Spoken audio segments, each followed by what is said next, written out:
తర్వాత మీరు యేసు ప్రభుని వదలకుండా జీవించాలని మా కోరిక. హల్లెలూయా. ఆయన్ని పరిచయం చేయడానికే ఈ ప్రయాస అంతా. నిజంగా నేను ఈ 2 రోజుల కూడికలు చూసినప్పుడు నాకు చాలా సంతోషం వేసింది. ఏంటంటే ఈ లోకంలో అనేకమైనటువంటి తెగల వారు వారి వారి ఫెస్టివల్స్, పండుగలు చేసుకుంటూ ఉంటారు. ఒక్కొక్క కాలాన్ని బట్టి, పరిస్థితులను బట్టి పండుగలు చేస్తున్నప్పుడు ఎంతో ఘనంగా, వైభవంగా ఖర్చులు పెట్టి ఎంత చేస్తారంటే, మరి ఈ యొక్క నెలబల్లో ఉరుసు అనే ఒక ఫెస్టివల్ చేస్తారు. వాళ్ళు వాళ్ళ దగ్గర ఖర్చులు పెట్టి చేస్తారు. ఇక వినాయక చవితి పండుగలని, రకరకాలుగా పండుగలు వాళ్ళు ఎంతో ఖర్చు పెట్టి చేస్తూ ఉంటారు. కానీ ఈ సువార్త పండుగలు మనము ఎంతో చక్కగా అందరూ పాటలు పాడుతూ చక్కని వాక్యం వింటూ సంతోషంగా ఈ విధంగా జరిగించటము నిజంగా మనకి ఎంతో హృదయానికి ఆనందాన్ని కలిగించేదిగా ఉన్నది. హల్లెలూయా.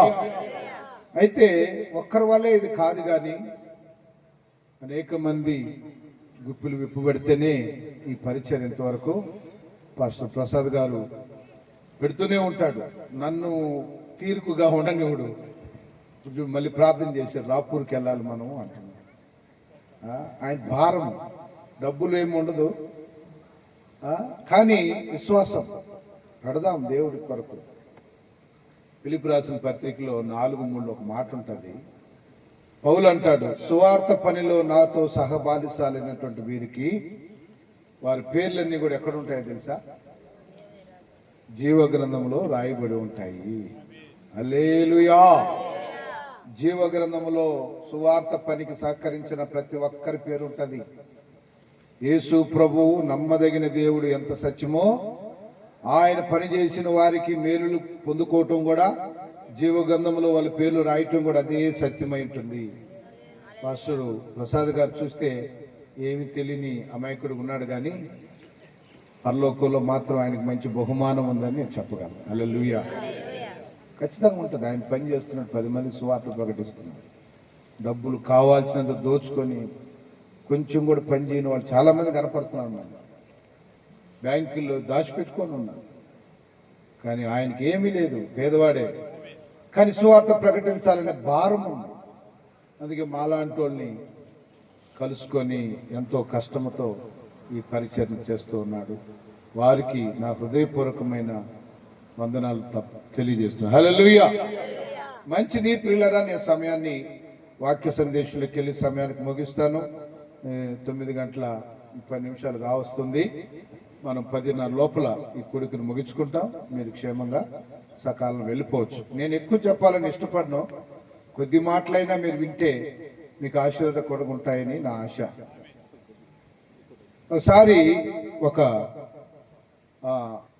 భర్త భార్యకి జ్వరం వచ్చిందని హాస్పిటల్కి పోయాడు. కొంచెం మెన్షన్ ఆయన భర్త హాస్పిటల్కి పోయాడంట, భార్యకి జ్వరం వచ్చిందని. పోతే డాక్టర్ మెడిసిన్ రాసిచ్చాడు. మెడికల్ షాప్లోకి వెళ్ళి మందు కొన్నాడంట. కొన్నప్పుడు వాళ్ళు ఏం చెప్పారంటే, before use shake after take అని రాసి ఉంటుంది అన్నమాట ఆ యొక్క టానిక్ మీద. ఈ మందు తాగేట ముందు బాగా కుదిలించి పొయ్యాలా అని ఉందంట. అదేందా? ఈయన ఏం చేశాడంటే, పాప మా మెడికల్ షాప్ ఆయన చెప్పాడంటయ్యా, ముందు పోసే ముందు బాగా కుదిలించాడు పోయాలని అంట. ఈయనకు అర్థం కాకపోయి ఇంటికి బాగలేని భారీ జ్వరంతో పడుకుంటే లేపి లేపి లేపి లేపి కుదిలిస్తున్నాడంట ఆమెని. అయ్యా నాకు ఇప్పుడే జ్వరంతో ఒళ్ళెప్పుతున్నానంటే, లేదు లేదు డాక్టర్ చెప్పాడు, మెడిసిన్ వాళ్ళు చెప్పారు, నేను ఇంకా కుదిలిస్తేనే బాగా ముందు పడుతుంది అంటానంట. ఏది చేయాలో సరిగా వినకపోతే మన పరిస్థితులు కూడా అట్లాగే మారిపోతాయి. హల్లెలూయా. కాబట్టి రాత్రి వాక్యాన్ని క్రమంగా వింటేనే అన్నీ మనకు అర్థమవుతూ వస్తాయి. హల్లెలూయా.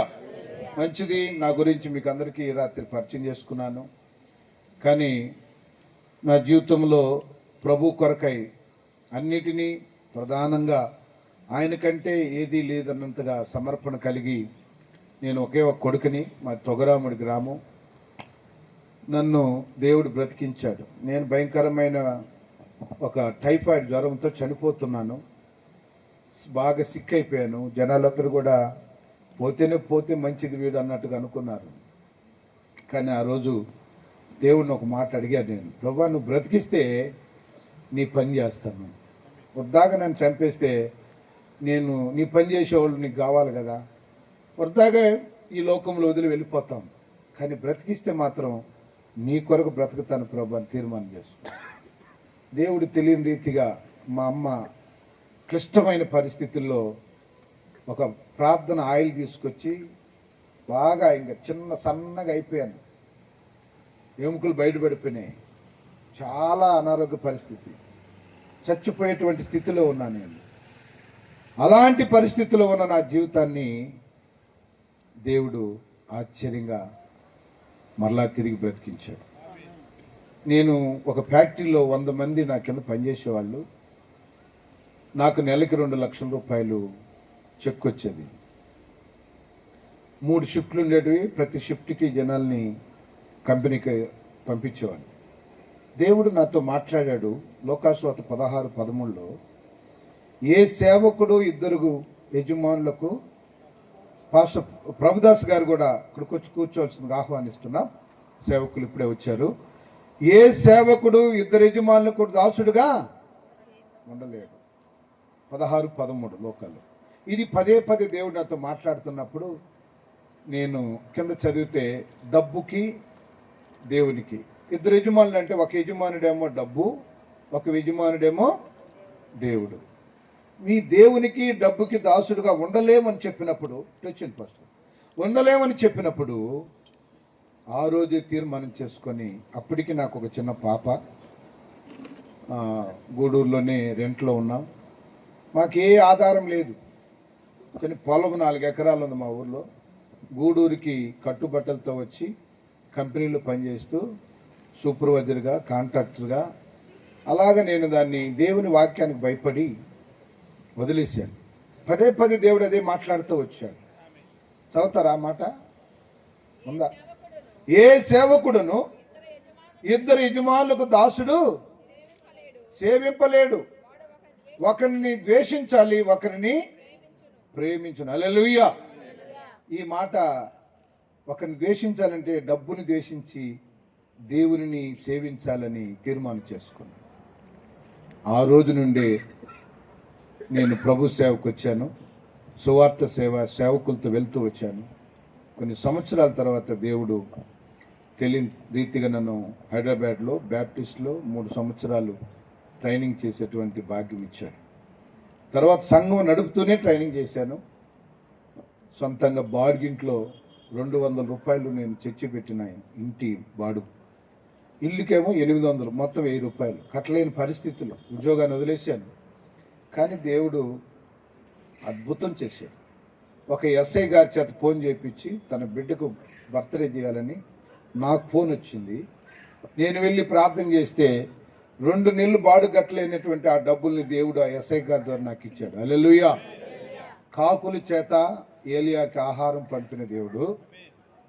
పోలీసు వాళ్ళు అంటే ఎవరన్నా పోలీసు వాళ్ళు ఉండరు నాకు తెలియదు, కానీ ఉంటే కూడా మంచిదే. కానీ పోలీసు వాళ్ళు ఎప్పుడు కూడా ఎంతో కొంత ఇచ్చేసి పోయా అంటుంటారు కదా. కానీ అలాంటి పోలీసు వాళ్ళే సేవకుడికి ఇచ్చారు. హల్లెలూయా. నిజంగా ప్రియులరా, దేవుడు ఎంత గొప్పవాడు. ఆనాటి నుండి ఈ రోజు నాకు 3 పిల్లలు, 2 కుమారులు, 1 కుమార్తె. నాకే ఆధారం లేదు, రెంట కట్టుకోవడానికి కూడా స్తోమత లేని ఆ రోజులలో అలా పరిచయం చేస్తున్న కొద్ది రోజులకి మాకున్న పొలం అంతా అమ్మేసి గూడూరు అశోక్ నగర్ నడుబొడ్లో స్థలం కొని చర్చి కట్టి దేవుని కొరకై సమస్తము సమర్పించుకొని, నా తల్లిదండ్రులు కూడా దీనికి సమ్మతించారు. మందిరం కట్టుకొని అక్కడి నుండి పిల్లలను చదివించుకోవడానికి కూడా స్తోమత లేనప్పుడు మా 3 పిల్లల్ని ఒక క్రైస్తవ మిషనరీ వ్యక్తి చదివించాడు. English medium చదివించాడు. దేవుని మహాకృప ఏంటంటే 3 కూడా వారు గ్రాడ్యుయేట్ అయ్యారు. పాప బీటెక్ కంప్లీట్ అయ్యి హెచ్ఆర్ మేనేజర్గా వర్క్ చేస్తుంది బెంగళూరులో.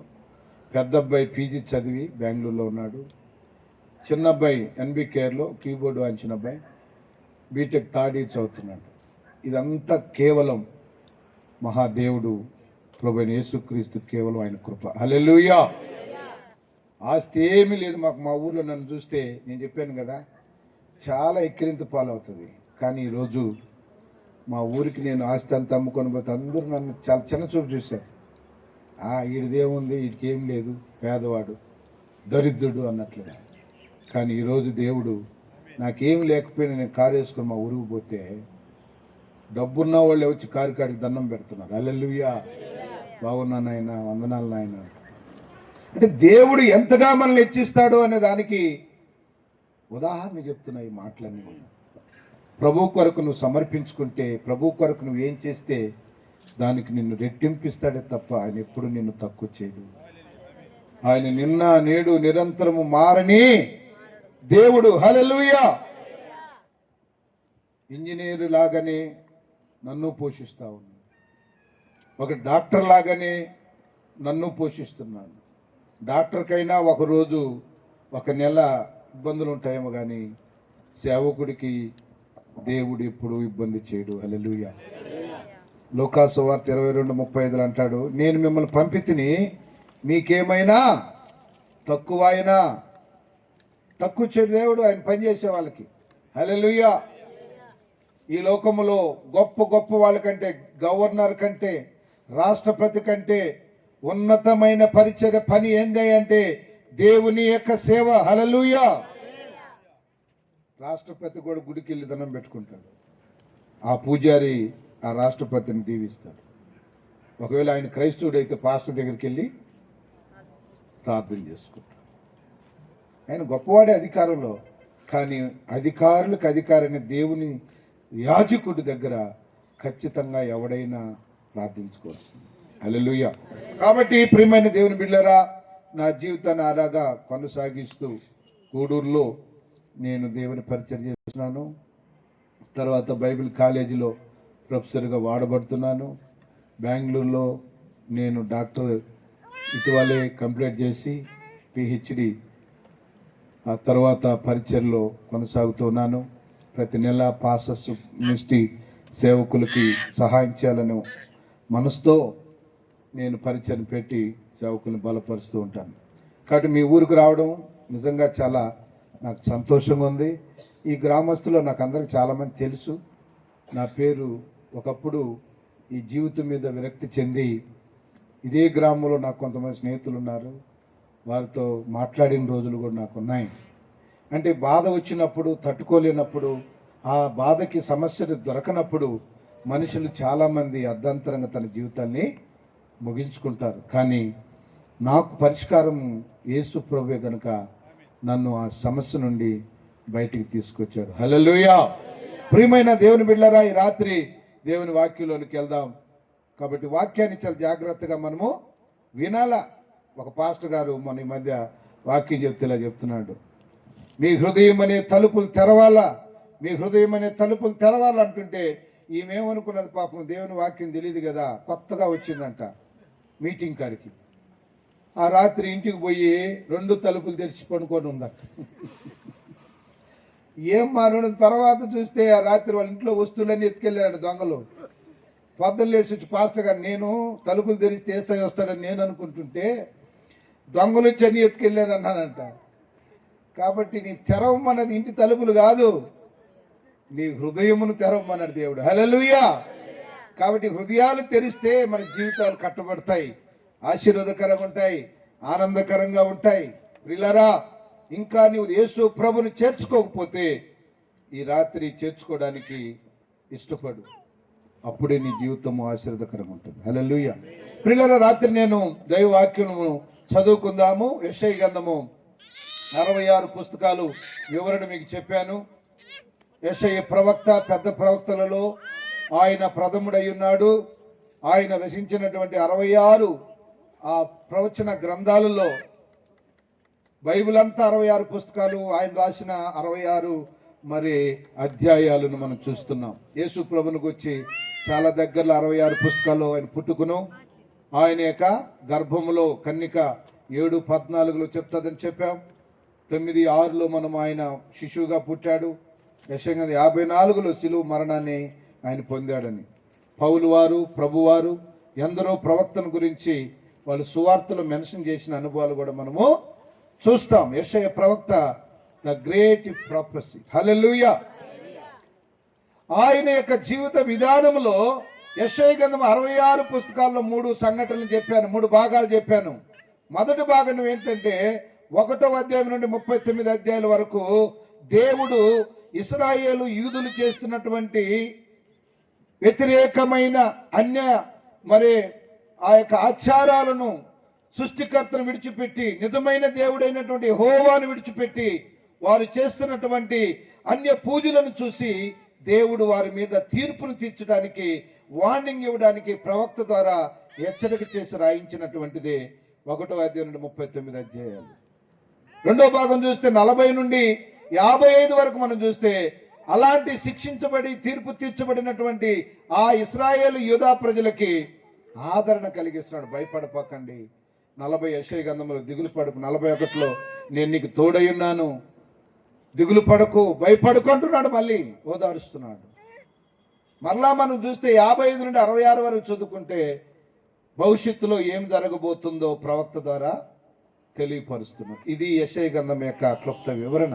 అయితే 1వ అధ్యాయంలోనే మనం ఉన్నాం. 1వ అధ్యాయంలో ఏం చెప్పబడిందంటే వివరంగా చెప్తాను. దేవుని ప్రజలు, దేవుని చేత ఏర్పరచబడిన ప్రజలు దేవుని మీద తిరుగుబాటు చేసినప్పుడు దేవుడు వారికి ఇచ్చేటువంటి, వాళ్ళు కలిగినటువంటి నష్టాలను వివరిస్తూ వచ్చాడు.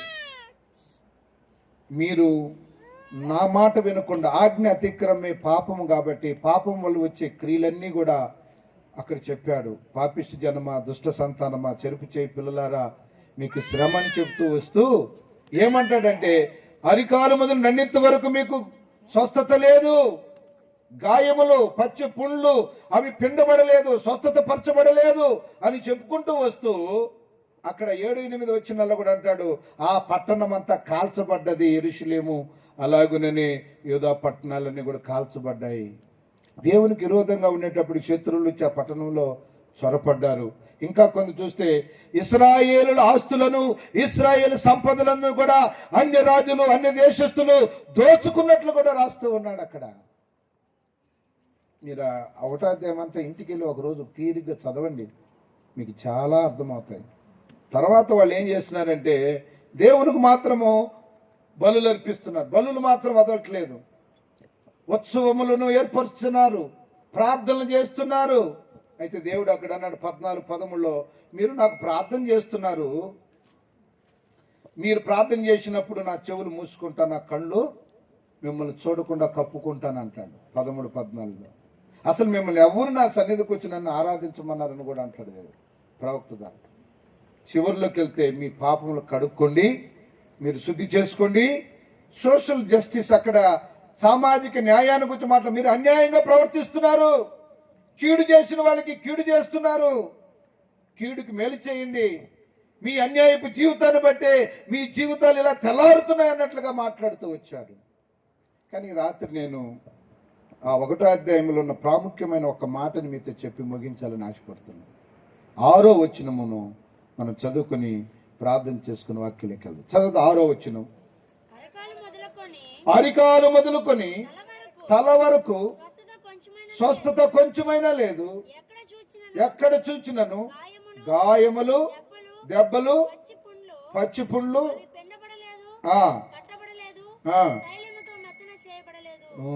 ప్రార్థన చేసుకుందాం.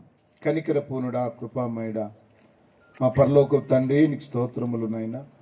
ఈ రాత్రి 2వ కూడికనందు నీ సన్నిధికి వస్తున్నాం. మంచి వాతావరణం మాకు ఇచ్చావు, మంచిగా కరెంటునిచ్చావు, చల్లటి ప్రాంతంలో మమ్మల్ని మీరు నిలవబెట్టారు. మీ స్తోత్రాలు. నీ సేవకుడిగా నా నోటికి మీరు తోడైనండి ప్రభా. నీ పాదముల దగ్గర చేరి నీ శరణు చుచ్చింటుండగా నా నోటికి బోరగా ఉండి మీ సులువు చట్లను మరుగుపరిచి ఈ గ్రామ ప్రజలతో, ఇక్కడ చేరిన బిడ్డలందరితో, నాతో మీరు మాట్లాడమని ఈ సమయానంతటిని కూడా నీ పాదాలు సమర్పిస్తూ, నీ దాసుడు ఆలకించుచున్నాడు, సెలవిమ్ము అన్న సమయలు వలె ప్రభా, ఈ రాత్రి మేము నీ మాట కొరకు ఎదురు చూస్తుండగా మందరితో మాట్లాడమని యేసు నామములోనే ప్రార్థిస్తున్నాము తండ్రి, ఆమేన్. హల్లెలూయా, హల్లెలూయా. ప్రభునందు ప్రియులారా, ఇక్కడ గాయములతో దెబ్బలతో ఉన్నటువంటి యోధా ప్రజలు, గాయములు అంటే నేను చెప్పాను ఫిజికల్ యూన్స్ ఉన్నాయి, స్పిరిచువల్ వుండ్స్ కూడా ఉన్నాయి. అంటే ఆత్మ సంబంధమైన గాయాలు ఉన్నాయి, శరీర సంబంధమైన దెబ్బలు కూడా ఉన్నాయి. అష్షూరు చేతిలో ఇశ్రాయేలు యూదులు బానిసలుగా జీవిస్తూ ఎన్నో దెబ్బలు, గాయాలు, హృదయము గాయం, అనేక సమస్యలుంటే మానవ జీవితంలో ఎన్నో గాయాలు మన జీవితంలో అనుభవిస్తూ ఉంటాం. ప్రియమైన దేవుని బిడ్డలారా, ఈ రాత్రికాల సమయంలో నీవు నేను గుర్తించాల్సినటువంటి గొప్ప విషయం ఏంటంటే, చాలా మంది జీవితాల్లో పైకేమో బాగున్నారు కానీ హృదయాలలో అనేక గాయాలు, అనేక మానని గాయాలు. అందుకని పెద్దోళ్ళు ఒక చాట అంటారు కదా, ఏమంటారు తెలుసా? ఒక దెబ్బ కొట్టినా మానుతుంది కానీ లోపల ఉన్నటువంటి గాయము మానదు. మనోవేదనకు మందు లేదంటారు. లోపల ఉన్న గాయానికి పరిష్కారము, మందు ఏంటి? ఇశ్రాయేలు జీవితం మందు, యోధా ప్రజలు యందు మనం చూస్తే గాయములతో ఉన్నాయి. ఈ రాత్రి ఆ గాయములను గురించి కొన్ని మాటల మీద చెప్పి నేను ముగిస్తాను. మనందరికి బాగా తెలుసు, సేవకులకి ఇంకా బాగా తెలుసు, గాయములు అనగానే యేసు ప్రభు గాయాలు మనకు గుర్తొస్తాయి. కానీ వీటికంటే ముందు ప్రభుని యేసుక్రీస్తు ఒక ఉపమానాన్ని చెప్పాడు. లూకాసు వార్త 10వ అధ్యాయము, లూకాసు వార్త 10వ అధ్యాయము 34వ వచనం చదవండి ఎవరైనా. మనందరికి పరిచయమైన ఆ యొక్క సందర్భము, ఉపమానం చదవండి. అతనిని చూచి అతని మీద జాలిపడి దగ్గరకు పోయి అతని గాయములను కట్టి అతని వాహనము మీద ఎక్కించి హల్లెలూయా. ప్రియమైన దేవుని బిడ్డలారా, ఇక్కడ మనం చూస్తే ప్రభువైన యేసుక్రీస్తు ఒక సద్బోధకుడైనటువంటి, అన్ని విషయంలో క్రమంగా నడుచుకుంటున్నటువంటి ఒక యవనుడు, ధనవంతుడు. ఆ ధనవంతుడు వచ్చి ప్రభువైన యేసుక్రీస్తు దగ్గర, సద్బోధకుడా, ఇదిగో నిత్య జీవం పొందాలంటే నేను ఏం చేయాలన్నప్పుడు ప్రభు ఆయనతో చెప్పిన మాట ఏంటంటే, నిన్ను వలె నీ పొరుగువారిని ప్రేమించుడి అని చెప్పాడు. నా పొరుగువారు ఎప్పుడు నేను అన్ని ఆజ్ఞలు పాటిస్తున్నా, దశంభాగాలు ఇస్తున్నా, చర్చికి వెళ్తున్నా, మరి ఉపవాసాలు ఉంటున్నా, అన్ని చేస్తున్నాను కదా, 10 ఆజ్ఞలన్నీ, ఏ పాపం కూడా నాలో లేదు అని చెప్పాడు. అయితే చెప్తే నిన్ను వలె నీ పొరుగు వారిని ప్రేమించు అని చెప్పాడు. తర్వాత ఆయనకు అర్థం కాక ప్రభు ఒక స్టోరీ చెప్పాడు, ఉపమానం. ఒక ఊర్లో యెరూషలేములో నుండి ఒక వ్యక్తి యెరికోకు దిగి వస్తూ ఉన్నప్పుడు దొంగల చేత పట్టబడ్డాడు. దొంగల చేత పట్టబడ్డప్పుడు ఆ దొంగలు ఏం చేశారు? అతనిలో ఉన్నటువంటి మరి బట్టలన్నిటిని కూడా ఓడబెరికి, తన దగ్గర ఉన్న డబ్బంతటిని, విలువైన వాటన్నిటిని తీసుకొని మరి బాగా కొట్టి కొన ఊపిరితో వదిలిపెట్టి గాయాలు చేసి వెళ్ళిపోయారు. ఆ తర్వాత ఆ గాయాలతో మూలుగుతూ ఉన్నాడు ఒక వ్యక్తి. మూలుగుతూ ఉన్నాడు. మూలుగుతూ ఉంటే ఆ త్రోవలో చాలా మంది పోతున్నారు, చూస్తా మూలుగుతూ ఉంటే గాయాలతో చాలా మంది చూస్తూ ఉన్నారు. ఒకసారి నేను విజయవాడకి వెళ్ళి, హైదరాబాద్లో 1 గంట రాత్రి అప్పుడు విజయవాడ దిగితే ఒక ప్లాట్ఫారం మీద బట్టలు లేకుండా ఒక పెద్ద ఆయన 55, 60 ఏజ్ ఉన్న అతను బట్టలు లేకనే పడుకున్నాడు. ఆయన రైల్వే స్టేషన్ ప్లాట్ఫారం మీద, 10th ప్లాట్ఫారం మీద. వర్షం చల్లగా వస్తుంది, అందరూ కోట్ల మంది జనాభా దిగుతున్నారు, ఎక్కుతున్నారు కానీ ఒక్కరు కూడా పెద్ద ఆయన వైపు చూడలేదు. చలి కొనుక్కుతున్నారు. మనుషులందరూ చూస్తారు. చాలా మంది డాక్టర్లు పోతుండొచ్చు, యాక్టర్లు పోతుండొచ్చు, ఒక ధనవంతులు పోతుండొచ్చు, కొంతమంది పాస్టర్లు కూడా పోతుండొచ్చు, కొంతమంది హిందూ పూజారులు పోతూ ఉండొచ్చు, కొంతమంది బౌద్ధ మతం వాళ్ళు పోతూ ఉండొచ్చు. ఎవరు పోతూ ఉన్నా కానీ ఒక్కడ కూడా వెళ్ళి ఆయన ఎవరు ఇలా ఎందుకున్నాడని చూసేవాళ్ళు లేరు. మానవ నైజం ఏంటంటే ఎవడు బాధపడితే మనకెందుకు అన్నటువంటి పరిస్థితులు. ఈ మధ్య కాలంలో పేపర్లో చదివాను, మీ ఊరు దగ్గరే రామారెడ్డి కండుగ దగ్గర మాకు తెలిసిన ఒక వ్యక్తి, అతను కరెంటు పని చేస్తాడు. ఎందుకో ఆ ఎస్టీ కాలనీ దగ్గర ఫోన్లు వైర్లు లాగడానికి ఒంటరిగా ఏదో జంపర్ ఏదో వేయడానికి వెళ్ళాడంట. ఆ దూసి కింద పడిపోయాడు. పడిపోతే ఏడుస్తూ ఉన్నాడంట, కాళ్ళు చేతులు ఇరిగిపోయి. ఏడుస్తుంటే ఇంక ఊరు దరిదాపులు ఎక్కడ కనపడలా. ఎవరో కొంతమంది ఎస్టీ సహోదరులు ఆ మార్గంలో వస్తుంటే మూలగుతుంటే ఆయన చూసి పరిగెత్తుకురే ఎవడో ఒక అన్నున్నట్టున్నాడని చెప్పి ఒక జోలు కట్టి దాంట్లో వేసుకొని హాస్పిటల్కి వెళ్ళారంట. ప్రియమైన దేవుని బిడ్డలారా, ఇక్కడ మనం చెప్పాలనుకున్నది, మనం నేర్చుకోవాల్సిన విషయం ఏంటంటే, ఈ గాయములతో పడిపోయినటువంటి స్టోరీని ఈ ధనవంతుడికి ఉపమానముగా చెబుతున్నాడు ప్రభువైన యేసుక్రీస్తు. నీ పొరుగువాడు ఎవడంటే, ఇదిగో యెరూషలేములో నుండి యెరికో పట్టణం దిగిపోతూ దొంగల చేతిలో పట్టబడి గాయము చేయబడి ఇంకా కొంచెమే ప్రాణం ఉంది, లేకపోతే చనిపోతాడు. అలాంటి స్థితిలో ఉన్న వ్యక్తిని ఆ త్రోవలో చాలా మంది చూస్తా పోతున్నారు. మొదట ఎవరు పేరు? లేవీడు, యాజకుడు పోతున్నాడు చూస్తా. యాజకుడు ప్రజల కొరకై, సేవకుడు అంటే ఎవరు? ప్రజల కొరకై పరిచయం చేసేవాడు యాజకుడు. పాస్టర్ ఇందాక పాట పాడాడు, అన్న మారాలి బాగానే పాడాడు, బాగా పాడాడు, చాలా బాగా పాడాడు, మంచిది. మారాలి, పాస్టర్లు మారాలా, విశ్వాసులు మారాలా. పేర్లు బాగా చెప్పుకుంటాం మేము, గొప్పలు చెప్పుకో, దాంట్లో మాకంటే మించిన వాళ్ళు లేరు.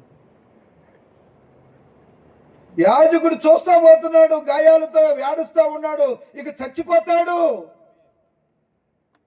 దేవుడు ఏర్పరిచిన వాడు ఎవరంటే, చనిపోయేవాడిని బ్రతికించడానికి పాస్టర్లను పెట్టాడు. దేవుని స్తోత్రం చెప్పండి.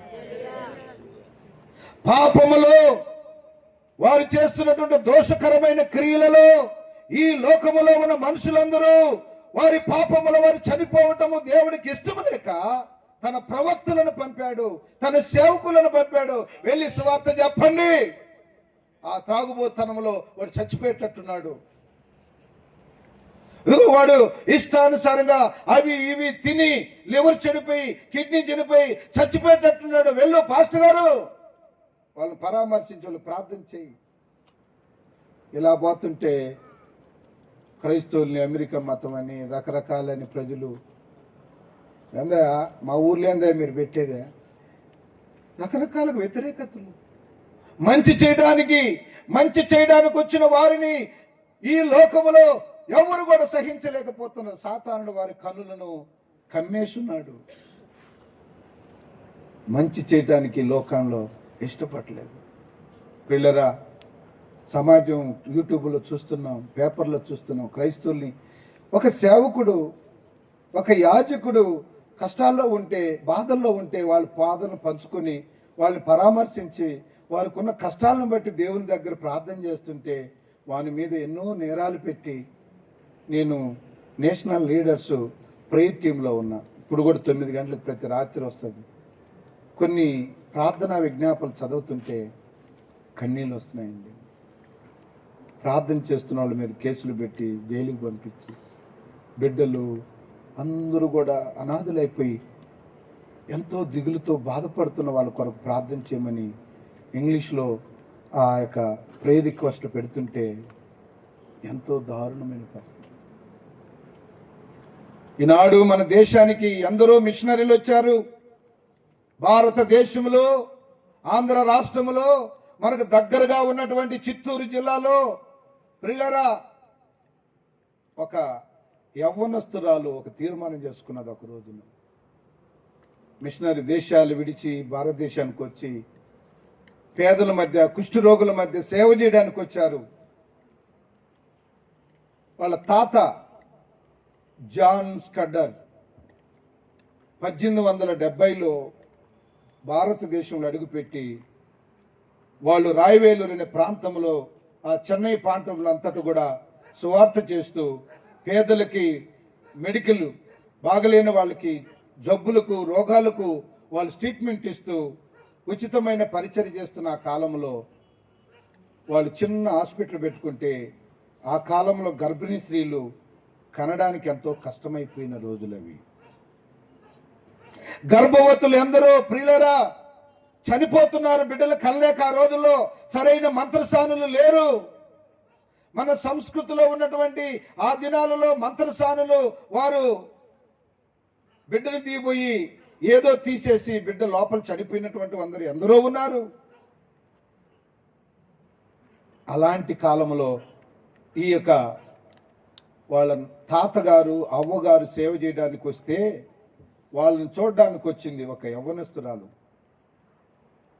ఆమె పేరే ఐడా స్కడ్డర్.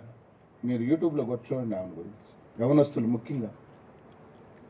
ఐడా స్కడ్డర్ అనేటువంటి ఆ యవనస్తురాలు వాళ్ళ తాతల దగ్గరకు వచ్చినటువంటి ఆ కుటుంబంలోకి వచ్చినటువంటి అగ్ర కులస్తులు బ్రాహ్మణులు తన బిడ్డలను డెలివరీ కాలేక మరి ఆ యొక్క డాక్టర్ దగ్గరికి వెళ్తే ఆ దినాలలో మగ డాక్టర్లు కాన్పులు చేస్తున్నారు. ఆ బ్రాహ్మణ కుటుంబం అన్నదంట ఈ అమ్మాయి యవన కాలంలో వాళ్ళ తల్లిదండ్రుల దగ్గరికి వెళ్తే తాతల దగ్గర ఉంటే వాళ్ళ దగ్గరకు వచ్చి మా అమ్మాయి గర్భం ఉంది, నొప్పులతో ఉంది, కాన్పు చేయాలా, ఎట్లా చేయాలని అంటే ఈ అమ్మాయికి ఏం చేత కాదంట పాపం. వాళ్ళ తాత డాక్టరు. మా తాత దగ్గర తీసుకెళ్ళి కాన్పు చేస్తాడంటే ఆయన అన్నాడంట ఆ బ్రాహ్మణుడు, మేము పురుషుల దగ్గరికి మా స్త్రీలని కాన్పు చేయడానికి పంపము, అలా పంపేదానికంటే మా బిడ్డ గర్భంలోనే తల్లి బిడ్డ చనిపోయినా మేలు అనుకొని వెళ్ళిపోయాడంట. అలాగే ఎందరో ధనవంతులు తన బిడ్డలు బ్రతికించుకోలేక గర్భము ఆ బిడ్డలు సరైనటువంటి కాన్పు లేక చచ్చిపోయిన వారు ఎందరో చిత్తూరు జిల్లాలో. నేను ఈ మధ్య చిత్తూరుకి వెళ్ళాను. పాస్టర్స్కు వెల్ఫేర్ అనేటువంటి ఒక ఇన్సూరెన్స్ పాస్టర్స్ కట్టడానికి చిత్తూరు జిల్లాలో ఒక 100 మంది పాస్టర్లకు ఇన్సూరెన్స్ చేశారు ఫ్రీగా. విజయవాడలో ఉంటాడు డాక్టర్ రాబర్ట్ సార్ అని. ఆడికెళ్ళి ఆ బాండ్లు పంచుతున్నప్పుడు అక్కడ ఆ పాస్టర్ గారు ఒక మీటింగ్ పెట్టాడు. ఏంది ఆ మీటింగ్ అంటే 100 మంది వికలాంగులకు ఫ్రీ డిస్ట్రిబ్యూషన్ చేశాడు. ఏంటి ఈ డిజైబుల్స్ వాళ్ళకి చైర్స్, వికలాంగులకు కుర్చీల్ని ఫ్రీగా ఒక సంస్థ ద్వారా క్రైస్తవులకు కాదండి, ఏ మతమైనా ఏ కులమైనా కుంటివాడైతే వానికి ఫ్రీగా ఇచ్చాడు. వాళ్ళందరూ ఇచ్చారు, ఒక 200 మంది.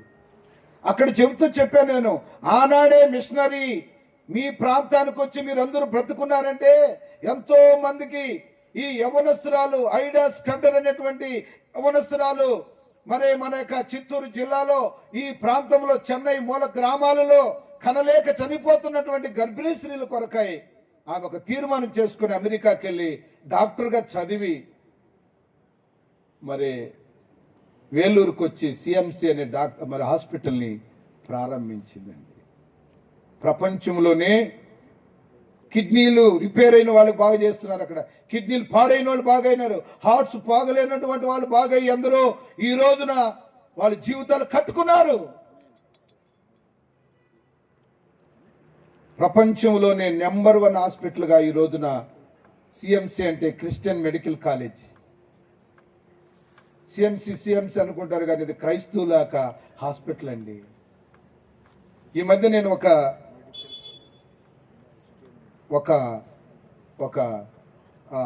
ఇండియాలో ఫేమస్ హాస్పిటల్ చూస్తే ఇది 3rd ప్లేస్లో ఉంది. బాంబేలో ఒకటి, ఢిల్లీలో ఒకటి, చెన్నైలో ఒకటి, మన సిఎంసి ఒకటి. ఎంతగా వారు త్యాగం చేసి గాయాలతో మరణిస్తూ ఉన్నారే, కనలేక డెలివరీ కాలేక చనిపోతున్నారని మన భారతదేశాన్ని ఎంతగానో ప్రేమించి వారి సొంత ఊరిని విడిచిపెట్టి మన దేశానికి వచ్చి ఒక క్రైస్తవులుగా సేవలు అందించినటువంటి అనుభవాలు ఎంతో మన జీవితంలో చూస్తున్నాం.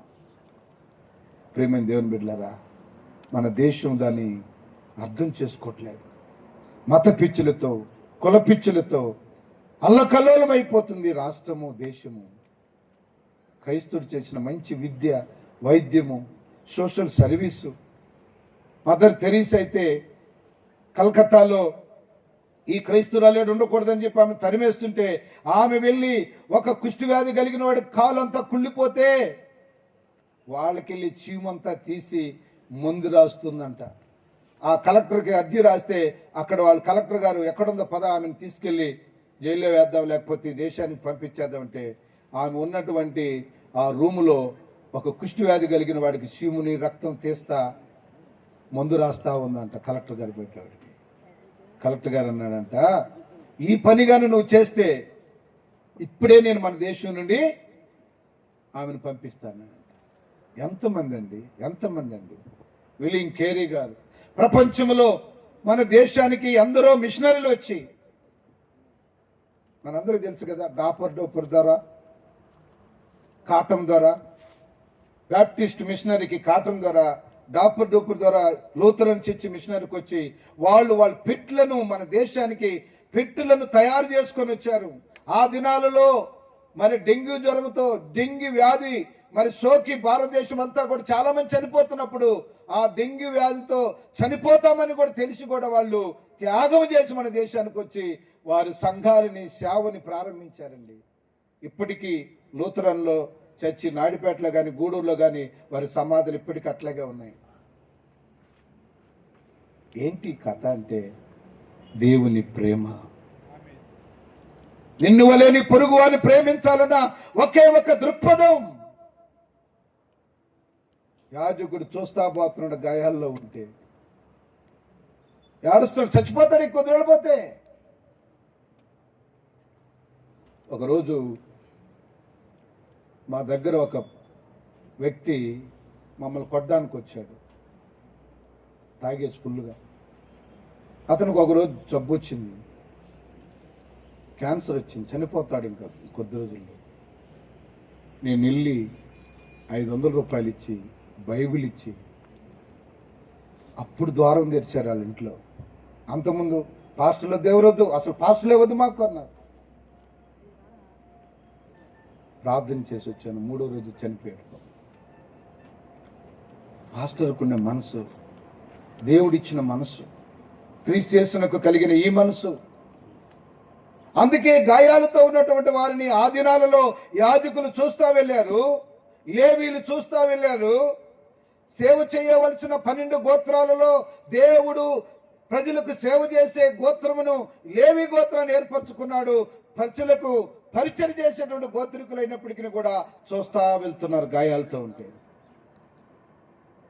ఈ రాత్రి ఈ లోకంలో గాయాలు దెబ్బలతో ఉన్నటువంటి వారిని చాలామంది ఎన్ని బాధలున్నా కానీ ఎవరు పట్టించుకోవట్లేదు ఈరోజు. ఎందుకంటే కారణం ల్యాక్ ఆఫ్ లవ్, ప్రేమ లేని జీవితాలు. ఒకరికొకరు ప్రేమ లేదండి. తల్లిదండ్రుల మధ్య ప్రేమ లేదు, భార్య భర్తల మధ్య ప్రేమ లేదు. శరీరాలు కలుస్తాయి కానీ మనసులు కావట్లేదు.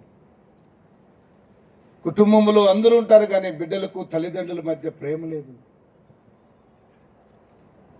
ఈరోజు ఈ లోకంలో మనం గమనిస్తే ఎన్నో రకాలైన పరిస్థితులు ప్రజలు ఎదుర్కొంటూ ఉన్నారు. బతుకుతున్నామంటే బతుకుతున్నాం, ఎందుకు ఈ జీవితం అని విసిగిపోయిన వారు ఎందరో ఉన్నారు. హృదయ గాయాలతో నింపబడి పరిష్కారం తెలియక శరీర గాయమనైతే హాస్పిటల్కి వెళ్ళి బాగు చేసుకోగలం, కానీ హృదయంలో ఉన్న బాధ ఎవరికి చెప్పుకోవాలండి? ఎవరికి తెలుసు? ఎవరు చూస్తారు? ఎవరు బాగు చేస్తారు ఈ గాయాలను? ఎన్నో కుటుంబాల్లో ఈ పరిస్థితి ఉంది. నిలబల్లోనే కాదు, ఇక్కడున్న వారిలోనే కాదు, ప్రతి జీవితంలో ఎదుర్కొంటున్నటువంటి హృదయ గాయాలను జీవితంలో వారు కలిగి ఉన్నారు. ఎవరికి కనపడుతుంది? చూస్తా వెళ్తున్నాం. చాలా మంది మనసు నెమ్మది లేదు, సంతోషం లేదు, కృంగిపోయిన పరిస్థితులు, దిగులు, లోపాల బాధ. ఎవరినడే అడిగి ఏ కుటుంబాన్ని కదిలించినా ఎన్నో సమస్యలు చెప్తారు. ఏ కుటుంబం దగ్గర కన్నా ఇల్లు, ప్రతి ఇంటికి వైద్యుడు అక్కరై ఉన్నాడు. నేను నీతిమంతుని పిలువ రాలేదు, ఇదిగో అనారోగ్యంతో రోగులుగా ఉన్న వారిని వైద్యుడు అక్కర కనుక నేను వారిని స్వస్థపరచడానికి వచ్చానని చెప్తున్నాడు ప్రభువైన యేసుక్రీస్తు. హల్లెలూయా. ఈ గ్రామంలో ఎంతమంది ఫిజికల్ డిసీజ్తో ఉన్నారు నాకు తెలియదు, కానీ హృదయమైనటువంటి వ్యాధులతో గాయాలతో చాలామంది ఉన్నారు. పర్సనల్గా కూర్చొని వాళ్ళతో మాట్లాడితే చెప్తారు. పర్సనల్గా కూర్చొని మాట్లాడితే ఒక్కొక్క కుటుంబము ఒక పుస్తకం రాయొచ్చు, అంత బాధలు ఉన్నాయండి. సామాన్యులకే కాదు, మంచి మంచి జాబ్ చేస్తున్న ఆఫీసర్లు, డాక్టర్లు, గొప్పగా ఉన్న వాళ్ళందరూ కూడా ఈ గాయాలతోనే ఉన్నారు. చెప్పుకుంటే సిగ్గిపోతుందని చంపుకుంటున్నారు, అణుచుకుంటున్నారు, దాచుకుంటున్నారు.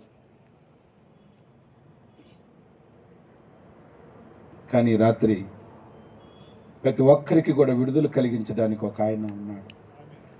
హల్లెలూయా. ప్రియులారా, గాయాలతో ఉన్న వాడిని ఒక్కరు కూడా పట్టించుకోవట్లేదండి.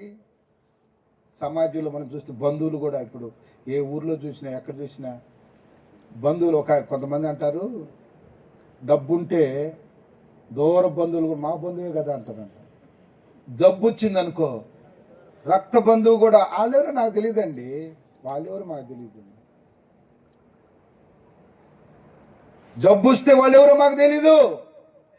డబ్బుంటే ఏమి తెలియని వాడు కూడా ఎక్కడెక్కడెక్కడెక్కడో లోడుకొని బంధుత్వాన్ని కలుపుకునే దుష్ట కాలంలో మనం ఉంటూ ఉన్నాం.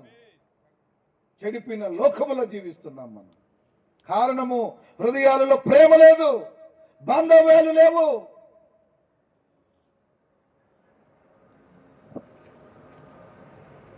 మా ఊర్లో ఎవరైనా చనిపోయారనుకో, ఏందయ్యా ఈరోజే చచ్చిపోయాడు, ఆదివారం చచ్చిపోయింటే బాగున్నా, మాకు సెలవు వచ్చి ఉంటుంది అంటున్నారు. ఈ అపాచికి సీసీటీవీ పోయేవాళ్ళు. మానవుని జీవిత విలువలు తెలియటం లేదు, విలువలు మంట కలిసిపోయినాయి. బంధుత్వాలు, బాంధవ్యాలు, మనిషి యొక్క జీవిత విలువలు పోయాయి. ఎప్పుడో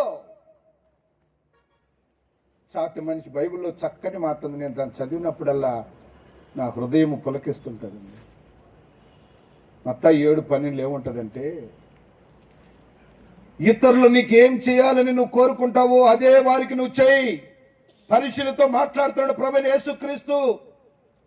పరిశీలన గురించి చెప్తున్నాడు యేసు ప్రభువారు. నీ భక్తి నాకు అక్కర్లేదు. నీవు గాయములతో ఉంటే, వేదనతో ఉంటే, సమస్యలతో ఉంటే, ఇతరులు వచ్చి నీకు సహాయం చేయాలని ఏ విధంగా కోరుకుంటావో, ఇతరులు గాయాలతో బాధలతో ఉంటే అదే వెళ్ళి నువ్వు సహాయం చేయమని అడుగుతున్నాడు ప్రభువైన యేసుక్రీస్తు. నువ్వు ఏడిస్తే ఏడుపు, పక్కన వాళ్ళు ఏడిస్తే నవ్వా? నీకు దెబ్బ తగిలితే బాధ, వేరేవాడికి దెబ్బ తగిలితే సంతోషమా? సమాజం అలా మారిపోయిందండి. సమాజం అలా మారిపోయింది. మనం ఒకవేళ ప్రేమించాలంటే మన తాకత్తుకు సంబంధించిన వాడిగా ఉండాలి.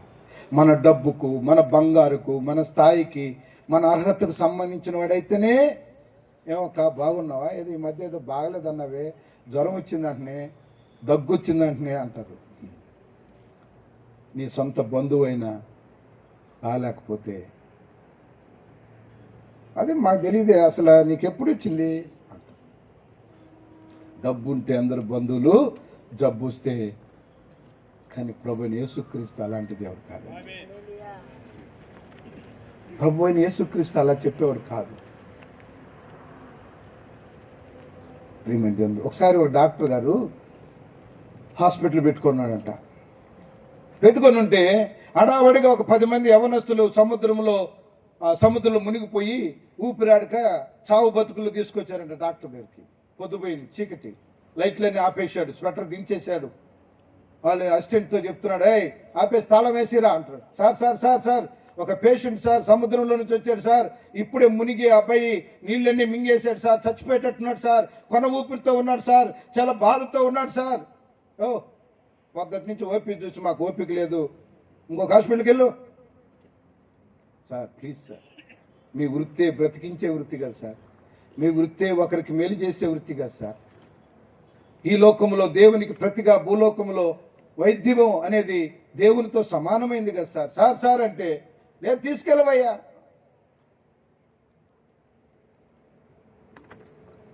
ఇంటికి వెళ్ళిపోయాడు తాళం వేసుకొని. ఇంట్లోకి పోతే వాళ్ళ మిస్సెస్తో చెప్పాడు, అమ్మాయి పిల్లలు వచ్చారా, తిన్నావా?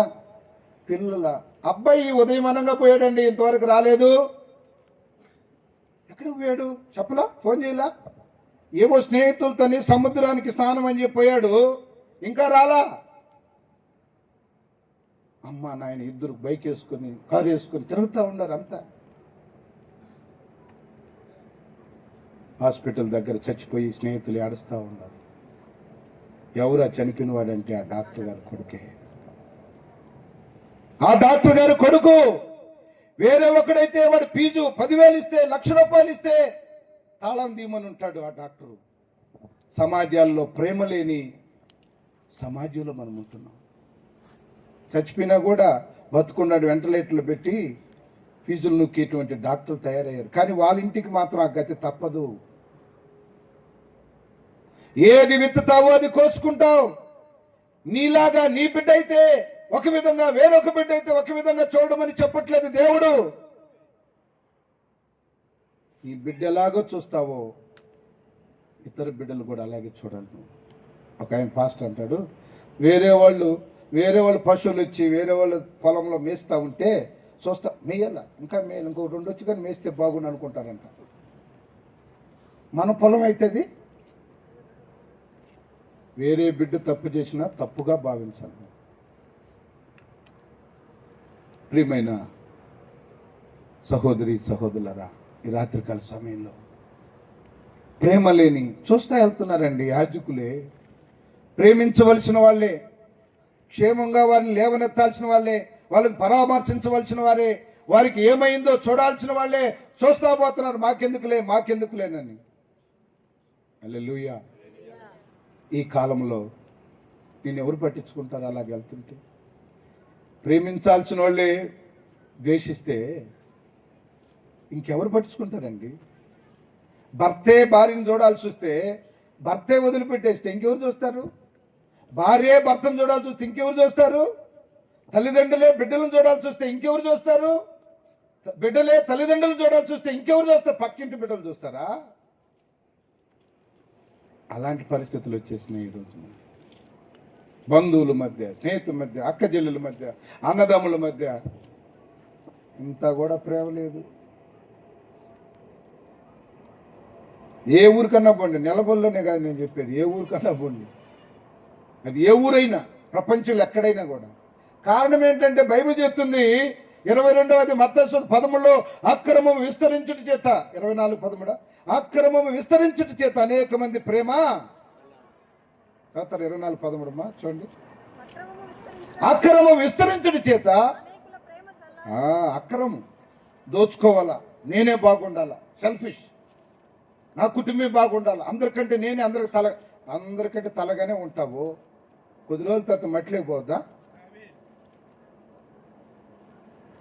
అందరికంటే గొప్ప, నీకు 100 సవర్లు ఉండదు బంగారు, ఏం చేసుకుంటావు?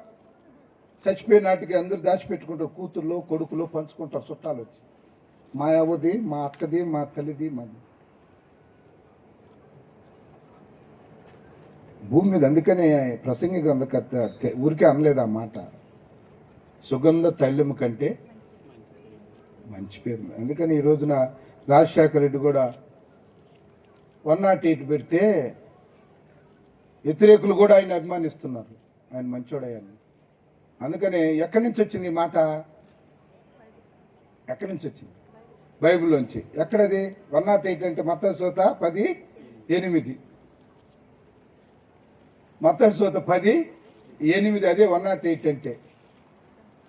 రోగుల కొరకు చదువుతారా? రోగులను స్వస్థపరచుడి. చూసారా? ఎవరు అది? మత్తయి సువార్త 10వ అధ్యాయం పెట్టాడు, 108 అంటేనే అదే దాని అర్థం, మీనింగ్. వీళ్ళెవరు వైసీపీ వెళ్ళినట్టు అట్ట అనుకోపాక నమ్మలారా. మంచిగానే మాట్లాడుకోవాలి మనం. దేవుని స్తోత్రం కలుగుగాక. ప్రియ దేవుని బిడ్డలారా, ఈ రాత్రి మనం ప్రేమించేవారు లేని కరువైన రోజులలో జీవిస్తున్నాం. ఎవరు ప్రేమించరండి. బైబిల్లో ఒక మాట ఉంది, మీకా రాస్తాడు, ఈ సోషల్ జస్టిస్ మీదనే, సామాజిక న్యాయం మీద మాట్లాడతాడు. 7వ అధ్యాయంలో 3వ వచనం చూడండి, ఒక మాట ఉంటుంది చూడండి. అధికారులు అంతకుండులైరి, చదవండి అన్నా, నేను ముగిస్తా త్వరగా, అయిపోయింది. 10 అవుతుంది కరెంట్. 10:30 ఖచ్చితంగా ముగిస్తా. ఉందా మేకా గ్రంథం మీ బైబిల్ అమ్మా? ఉంటే చదవండి. 7వ అధ్యాయము 2-3 వచ్చిన చదువునైనా కింద చదువుతారండి. భలే ఉంటుంది, చాలా బాగుంటాయి అక్కడ. భక్తులు భయము లేని మనుషులు లేరు, దేవుని భయం కలిగిన వాళ్ళు లేరు లోకము దేశంలో. ఓ బాబా, జనులలో యథార్థవంతుడు అసలు కనపట్లే, అందరూ మోసమే. భార్యని భర్త మోసం చేస్తే, భార్య భర్తను మోసం చేస్తే, బిడ్డలు తల్లిదండ్రులు మోసం చేస్తే, తల్లిదండ్రులను బిడ్డలు మోసం చేస్తే యథార్థపరులు లేరు. ఉన్నారా ఎవరైనా? గుండె మీద చేసుకుంటా నేను చేయొస్తారా నేను యథార్థవంతుడని? ఏడగా వీళ్ళు ఈడ్చి కొడితే ఒక 100 మంది కొడలేము. మనలోనే యథార్థత లేకపోతే ఇంకేడుంటుందండి? ఈవెన్ పాస్టర్లలో కూడా లేదు యథార్థత. నిజం చెప్పి పాట పాడాడు, నిజం చెప్పి వాళ్ళు కూడా లేదు. ఆ పాట పాడుతూ నవ్వు వచ్చింది నాకు. నిజమే, యాడో పాస్టర్ గారంటే యాడో ఉంటాడు, మళ్ళీ యాడో ఉన్నానని చెప్తాడు. అంత అబద్ధాలు. సత్యవంతుని అనుసరిస్తున్న నీవు, నిజం చెప్పే దేవుణ్ణి అనుసరిస్తున్న నీవు, నేను నిజం చెప్పడానికే పుట్టితనని చెప్పాడు, సత్యం చెప్పడానికే పుట్టాను అన్నాడు యేసయ్య. జీసస్ క్రైస్ట్ ఇదే, ఆయనే నిజమైనటువంటి సత్యవంతుడు. నేనే మార్గము జీవము. పాస్టర్లు చెప్పకపోతే విశ్వాసులు ఇంకేం చెప్తారులే కదా. వాళ్ళు అటు చెప్తుండే అబద్ధాలా, మేమేమని చెప్తాం సార్ నిజమా? నోరు తెరిస్తే అబద్ధాలే, నోరు తెరిస్తే అబద్ధాలే, సత్యమే చెప్పం మనం.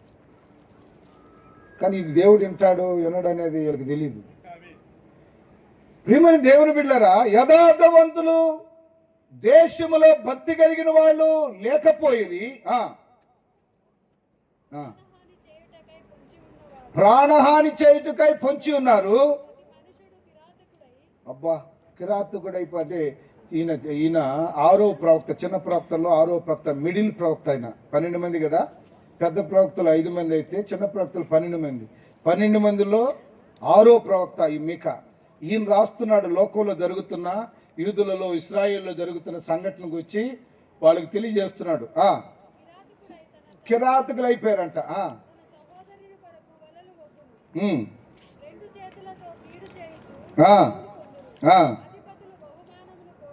అధిపతులు ఇప్పుడే ఏదో ఒకటి గిఫ్ట్ ఇస్తేనే నీ పని చేస్తా అంటున్నారట. కానీ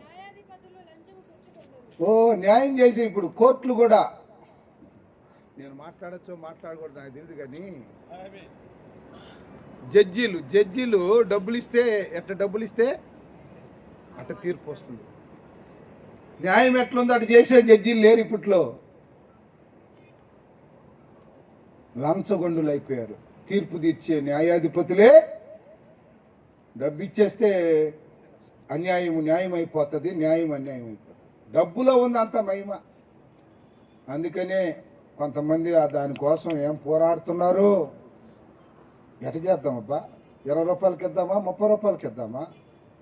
లేకపోతే ఏం చేద్దాము? ఎవడిని మోసగిద్దాం, ఎవడు చంపేద్దాం, అక్రమంగా మార్గంలో ఎట్లా వెళ్దాం, ఒళ్ళమ్ముకుందామా, వాడిని దోచుకుందామా, వీడిని దోచుకుందామా? ప్రజలలో ఉండేది వీడికంటే వీడు గొప్పగా వాడు కావాలి. అది సహోదరి సహోదరుడా, యథార్థవంతులు లేరు, ప్రేమించే వాళ్ళు లేరు, న్యాయం తీర్చే వాళ్ళు కూడా లేరు, లంచగొండలు అయిపోయారు. చదవమ్మా.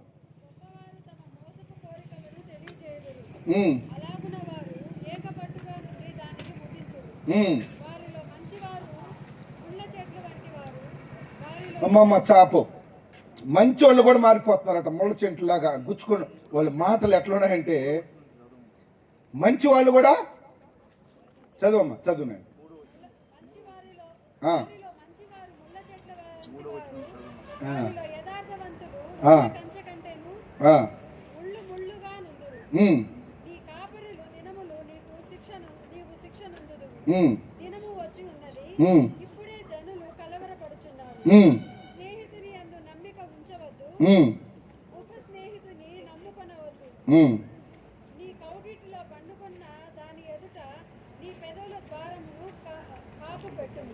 భార్యను కూడా నమ్మకని చెప్తుంది.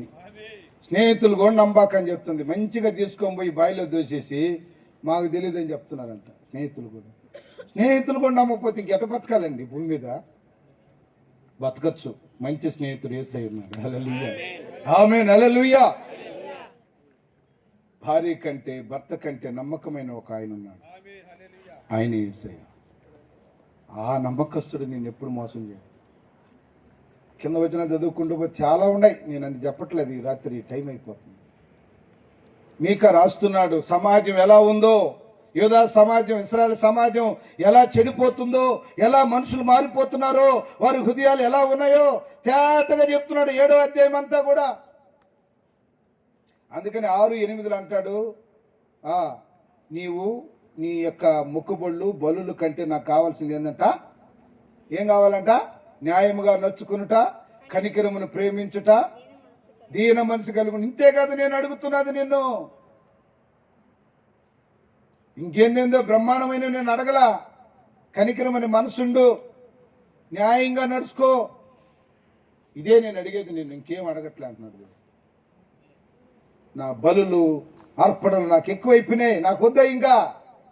మీరు మీ ద్వారా నేను కోరుకునేది న్యాయంగా బతకమని, కనికరమనే మనసు. ఎవడైనా బాధల్లో ఉంటే, కష్టాల్లో ఉంటే యేసయ్య లాంటి మనసును కలిగి ఉండు. నీ పక్కింటి వాడు ఏడుస్తుంటే చూస్తా ఉండబాక, పక్కన పోయి మేలు చేసేది కాకుండా పక్కింటికి ఆ మనిషికి చూడు ఎట్ట పడుతుందో. అట్టే రావాలా, అట్టే కావాలా. అమ్మా చేతనైతే మేలు చేయి, లేకపోతే గమ్మను 10 మందికి చెప్తుంది. కడుపుబ్బరం లేకపోతే కాలు తట్టుకొని పడ్డదనుకో చచ్చిపోయిందని చెప్పేస్తుంది. తీసుకోండి, కాలు తట్టుకొని పడితే చిన్న గాయం అయితే చాలు, చచ్చిపోయిందమ్మా ఆమె అంటే. ఈ అక్కకి చెప్తుంది కాలు తట్టుకొని పడ్డట్టున్నదని. ఇంకొక అక్క ఏం చెప్తుంది అంటే ఇప్పుడే హాస్పిటల్ తీసుకున్నాడంట. ఇంకొక అక్క చెప్తుంది హాస్పిటల్లో చచ్చిపోయిందంట. కడుపుబ్బరం మాటలు. నీ బ్రతుకు మార్చుకోవు కానీ ఈ మాత్రం బాగా చెప్తా, అల్లిస్తావు ఇంటింటికి పోయి. సహోదరుడా, సహోదరి, ఈ రాత్రికాల సమయంలో ఇదిగో ఎవడు పట్టించుకోకపోయినా ఒక మంచి సమరయుడిగా వస్తున్నాడు. ఆయన ఎక్కడికో వెళ్తున్నాడు పని మీద. ఆ గాయములతో, కొన ఊపిరితో ప్రాణము పోయే స్థితిలో ఉన్న ఆ వ్యక్తిని చూసి పరిగెత్తుకుంటూ వచ్చాడండి. హల్లెలూయా. ఆయన యూదుడు కాదు, లేవీడు కాదు, యాజకుడు కూడా కాదు. యూదులలో ఒక తెగవాడు సమరయుడు అంటే. సమరయులకు యూదులకు సాంగత్యము లేదు. యూదులకు సమరయులంటే బహు కోపము. మాలా మాదిగోళ్ళంటే రెడ్లకు బ్రాహ్మణులకు ఎంత కోపమో అంతకంటే కోపము. ఒక బ్రాహ్మణుడు తన బిడ్డలను కనలేక చచ్చిపోతుంటే అమెరికా నుంచి వచ్చిన ఒక మిషనరీ తన బిడ్డలకు కానుపు చేయడానికి ఇష్టపడితే అంటరాని వాళ్ళు వాళ్ళకేది మాకు కానుపు చేసుకునేది, నా కూతురు చచ్చిపోయినా కూడా పర్వాలేదని వెళ్ళాడంట ఒక అతను మూర్ఖుడు. అన్నిటికాడ కులం అడుగుతాడు. డాక్టర్ కాడకపోతే కులం అడిగితే అప్పుడే చచ్చిపోయి ఇంజక్షన్ వేస్తాడు డాక్టర్. నీకు వచ్చింది ట్రీట్మెంట్ తీసుకొని పోమ్మా అంటున్నాడు. కులం తెంప నీకు, నీ రోగం బాగా కావాలా లేకపోతే ఇంకేం కావాలని అడుగుతాడు డాక్టర్. అంతే కదా. ప్రియ సహోదరి, సహోదర, ఈ రాత్రి మంచి సమరయుడు వచ్చి ఏం చేశాడు? అతని మీద జాలిపడి, చదవండి 35. అతను చూసి జాలిపడి దగ్గరకు పోయి నూనెయు ద్రాక్షారసము పోసి అతని గాయములను కట్టాడు. హల్లెలూయా.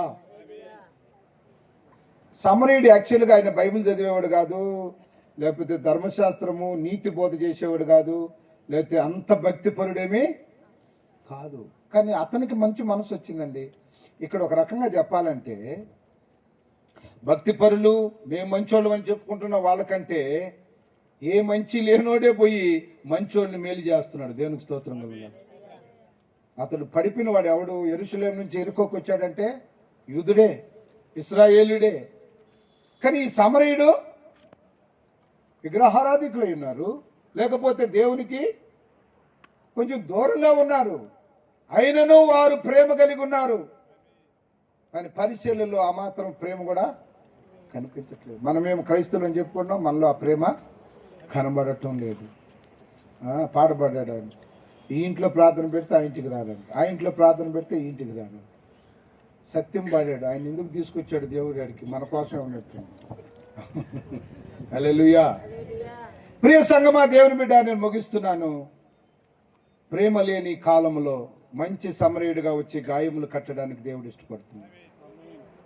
ఎవరు అతనంటే ప్రభువైన యేసుక్రీస్తుకు సాదృశ్యంగా ఉన్నాడు సమరయుడు. నువ్వు ఏ బాధలో ఉన్నా నీ గాయాన్ని కడతాడు. ఏ కష్టములో ఉన్నావో, బిడ్డల మాటను ఏడుస్తున్నావేమో, కుటుంబంలో భార్య భర్తల మధ్య సమస్యలతో ఏడుస్తున్నావేమో, అప్పులతో నీవు నలిగిపోయి నీ హృదయంలో గాయములతో ఏడుస్తున్నావేమో, నెలవల్లి గ్రామ ప్రజలారా, నీకు పరిష్కారం చూపే దేవుడు ఈ రాత్రి నిన్ను పిలుస్తున్నాడు. నీ గాయములు కట్టి నిన్ను బాగు చేయడానికి ఆయన పిలుస్తున్నాడు. నిన్ను ఓదార్చువాడు, నిన్ను ఎత్తుకొని పోయేవాడు, నిన్ను పరామర్శించువాడు, నీ ప్రాణాన్ని కాపాడేవాడు. బంధువులు వదిలేసి ఉండొచ్చు, భార్య వదిలేసి ఉండొచ్చు, భర్త వదిలేసి ఉండొచ్చు, స్నేహితులు వదిలేసి ఉండొచ్చు, నీతిపరులు న్యాయాధిపతులు వదిలేసి ఉండొచ్చు, కోర్టులు కూడా నీకు అన్యాయం చేసి ఉండొచ్చు. కానీ ఈ న్యాయాధిపతి అయిన దేవదేవుడు, మన రక్షకుడని యేసు నీకు న్యాయం చేయడానికి నీ గ్రామానికి వచ్చాడు ఈ రాత్రి. హల్లెలూయా. చప్పట్లు కూడా దేవుని మహిమపడదాం. ఇంతకంటే మనకి ఎవరు కావాలండి? ఇంతకాలం తెలియక నువ్వు బాధపడుతూ వచ్చావు. ఈ రాత్రి నీకు తెలిసింది, ఆయన దగ్గరికి రా, నీ గాయాలు కట్టబడుతుంది. ఆయన సమయం అంతా ఇచ్చేసాడండి, ఆయన జీవితమే ఇచ్చేసాడు. 33.5 సంవత్సరాలు నరుడుగా భూమి మీదకి వచ్చి జీవితం అంతా మానవులు బాగు చేయడానికే, మానవులు దేవుని రాజ్యానికి మారు మనసు పొంది నిత్య రాజ్యంలో యుగాయుగములు ఉండడానికే ఆయన పరిచయం చేశాడండి. ఈ సమరయుడు కూడా ఏం చేశాడు? ఎక్కడికో పోతున్న వ్యక్తి అతను చూసి ఆగిపోయాడు, తన పనిని కూడా ఆపేసుకున్నాడు. ఆయన 3 పనులు చేశాడు. ఒకటి, తన సమయాన్ని ఇచ్చాడు బాధల్లో ఉన్నవానికి. రెండోది, తన డబ్బునిచ్చాడు. పూటకూలు వానింటికి వెళ్ళి ఏం చెప్పాడా? 2 కాసులు ఇచ్చి, వీటితో ఆయన్ని బాగు చేయమ్మా. పూటకూళ్ళు అంటే ఏంటి? ఆ దినాల పూటకూళ్ళు ఉండేటివి. రూపాయి ఇస్తే గిన్నె నిండా పెట్టేవాళ్ళు, వాళ్ళ ఇళ్లలో స్థానం ఇచ్చేవాళ్ళు. అదే పూటకూళ్ళు ఆ దినాల్లో. ఆ విషయాన్ని ఉదాహరించి చెప్తున్నాడు యేసు ప్రభువు. హల్లెలూయా. ముగిస్తున్నాను, మనం చాలా దూరం వెళ్ళాలా. ఈ రాత్రి కదా ఉండేది సమయం. నేను అన్నారు, ఏం సార్ గబాన్ని ముగిచ్చేశారు మీరు? సరే, అందుకనే కొంచెం రోషంగా చెప్దాం అనుకుంటున్నాను. చెప్పమంటారు, ఆపేమంటున్నాను. హల్లెలూయా. దేవుని మాటలు వింటుంటే ఈ లోకంలో మైసూర్ పాక్ కంటే, లడ్డు కంటే, మంచి మంచి తీయగా పాలకోవ కంటే మధురమైందని చెప్తాడు. జుంటే తేనె దారుల కంటే మధురమైంది దేవుని మాట. హల్లెలూయా. పిల్లరా, ఈ రాత్రి చెప్పాను నేను, సెల్ ఫోన్ 1 గంట దాకా చూస్తాం. కానీ ఒక అరగంట వాక్యం ఎక్కువ పెట్టామనుకో, పాస్టర్ మీద మిరియాలు కారాలు నోరుతుంటారు. చెప్పరు. ఏందమ్మా పాస్టరా వస్తాడు, చెప్తానే ఉంటాడు. ఇంకొక మాట చెప్పి నేను ముగిచ్చేస్తాను. హల్లెలూయా. దేవుడు మన మీద జాలి చూపిస్తున్నాడండి. లేకపోతే మీటింగ్ రాకముందే వర్షం వచ్చింది కదా. మేము దీని కొరకు ఎంతో కన్నీరు వచ్చి ప్రార్థన చేస్తాం. 10 మంది సేవకులు ఉదయకాలంలో 5 గంటలకు లేచి ఈ మీటింగ్ కొరకు ప్రార్థన చేసామండి. మీకు తెలుసా? ప్రార్థన చేయకపోతే ఇంత ఆశీర్వాదకరం ఉండదు. ఇక్కడ మా సంఘం కూడా ప్రార్థన చేసింది. చేయని వాళ్ళకి కూడా చేసినారని చెప్తున్నాను నేను, దేవుని స్తోత్రం. అలా చెప్పుకుంటే మంచిదే కదా, రేపన్నా చేస్తారేమో. చేసుంటారు, తప్పకుండా చేసుంటారు. హల్లెలూయా. దీని వెనకాల ప్రార్థన ఉంది. చల్లగా కూర్చొని వింటున్నారంటే ఊరికే కాదు ప్రార్థన. చివరికి ఒక మాట చెప్తాను. ఒకసారి ఒక ఊర్లో మా సంఘస్థలకు చెప్తుంటా ఎప్పుడు ఈ మాట. ఒకసారి ఒక ఊర్లో ఒక చేపలు అమ్మామి, ఒక కూరగాయలు అమ్మామి ఉండిందంట. చేపలు అమ్మామి ఏం చేసిందంటే, ఒకవేళ మిగిలినాయి అనుకో, పక్కింటి ఆమెకు వచ్చి, అక్క 2 పిల్లలు మిగిలినవి తీసుకొని వండుకోక ఈరోజు అనేదాన్ని. కూరగాయలు అమ్మామి ఏం చేసేది, ఆమెకు మిగిలితే ఇక 2 వంకాయలు టమాటాలు మిగిలినవి తీసుకోక అనేదాన్ని. హల్లెలూయా. ఇద్దరు పాపం సర్దుకొని బాగా హ్యాపీగా ఉన్నారు, ఒకే ఊర్లో ఉన్నారు, సర్దుకొని ఈమెకు తక్కువైతే ఆమెకి తక్కువైతే చేస్తా ఉన్నాం. తర్వాత జరిగిన ఒక సంఘటన ఏంటంటే, కొద్ది రోజుల తర్వాత ఆ మనిషికి ఎందుకు వెళ్ళి మన చేపలు అని చెప్పి ఫ్రిడ్జ్ కొన్నదంట. చేపలని ఫ్రిడ్జ్లో పెట్టి ఈ వంకాయ ఈ కూరగాయలు మేము అనుకున్నదంట. ఆమెకేంది మనం ఇచ్చేది, మనకు మిగులుతుంది కదా. ఈమె కూడా ఫ్రిడ్జ్ కొనుక్కొని ఫ్రిడ్జ్లో పెట్టుకున్నాను. ఒకరోజు పిల్లరా ఫ్రిడ్జ్లోనే మిగిలినటువంటి ఫ్రిడ్జ్లో పెట్టేస్తున్నారంట. ఒకరోజు భయంకరమైన తుఫాను వచ్చిందంట ఆ ఊర్లో. నెల రోజుల దాకా స్తంభాలన్నీ కూలిపోయి కరెంటే లేదంట. ఈ పెట్టిన చేపలు ఫ్రిడ్జ్లో, ఈ పెట్టిన కూరగాయలు ఈ కుళ్ళిపోతున్నాయి. దుర్వాసన ఉండలేక వాళ్ళ ఇంట్లోనే వాళ్ళు ఉండలేకపోయి ఏం చేయాలో అర్థం కాక పక్కింటికి వెళ్తున్నారంట. దేవుని స్తోత్రం. మిగిలినప్పుడు పాసిపోయేదానికంటే పక్కోడికి పిలిచిపెట్టచ్చు కదా. ప్రేమ లేదు.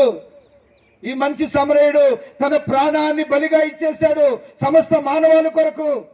తన రక్తాన్ని, తన ప్రాణాన్ని మనందరి కొరకు పంచిపెట్టాడు. ఈయన ప్రేమ కలిగిన దేవుడు, గాయములు కట్టే దేవుడు.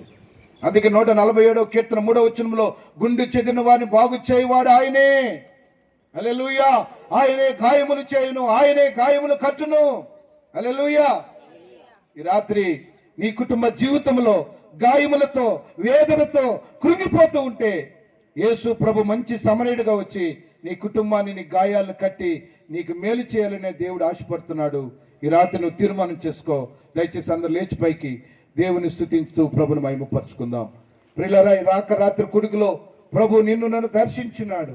ఏ గాయముతో ఇక్కడికి వచ్చావో, ఏ నొప్పుతో ఇక్కడికి వచ్చావో, పెదవులతో నవ్వుతున్నావు కానీ హృదయంలో వేదన పెట్టుకున్నావేమో, నీ కుటుంబ జీవితంలో ఎన్నో సమస్యలతో సతమతమవుతున్నవేమో, బిడ్డల విషయమా, భార్య విషయమా, మరి భర్త విషయమా, బంధువుల విషయమా, ఆర్థికమైన అప్పుల బాధల, అనారోగ్య స్థితుల, ఏ కష్టం నీకుందో ఈ రాత్రి ప్రభు దగ్గరికి రా. నిన్ను ప్రేమించే ఏకైక దేవుడు, ఈ లోకానికంతటికి కూడా ప్రేమను పంచి తన ప్రాణాన్ని బలిగా ఇచ్చిన ఏకైక దేవుడు పరిశుద్ధుడు ఈ రాత్రి నిన్ను ప్రేమిస్తున్నాడు. నిన్ను ఆయన యొద్దకు వచ్చి ప్రభువా నాకు నువ్వు కావాలని అడిగితే నీ హృదయానికి ఆనందం ఇవ్వాలని, రక్షణ ఇవ్వాలని, సంతోషాన్ని ఇవ్వాలని కోరుకుంటున్నాను. ఇష్టపడతావా? తీర్మానం చేసుకుంటావా? కళ్ళు మూసుకో. ఏ గాయముతో ఇక్కడికి వచ్చా నాకు తెలీదు బిడ్డ. యవనస్తుడా, యవన సహోదరి,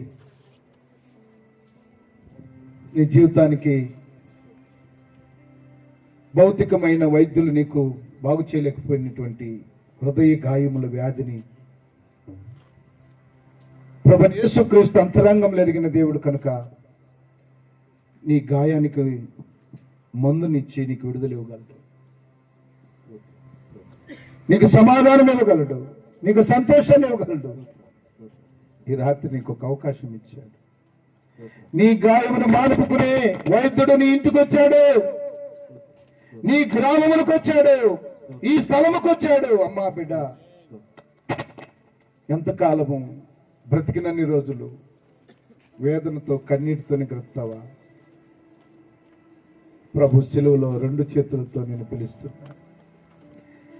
నీకోసమై గాయము చేయబడిన చేతులతో నీ హృదయ వేదన తీసివేస్తాను కుమార్తె, కుమారుడా.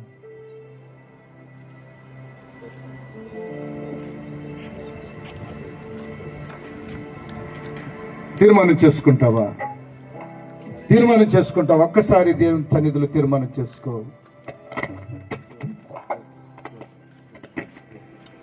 ఆశలే ఆవిరైపోయినా, నా బ్రతుకే భారమైపోయినా, శ్రమలు శోధించినా, నాతో నీవున్న ధైర్యమే కలిగినా, ఆశలు ఆవిరైపోయినా, నా బ్రతుకు భారమైపోయినా, శ్రమలు శోధించినా, నాతో నీవున్న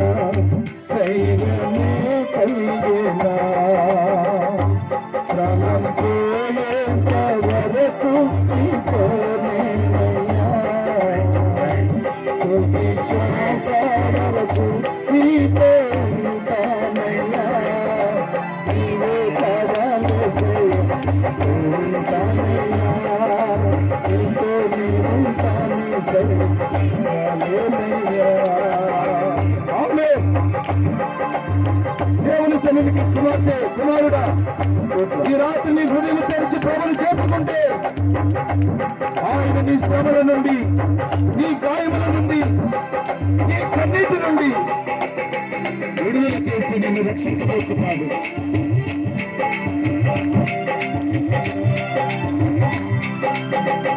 కన్నీరే కంటమైపోయినా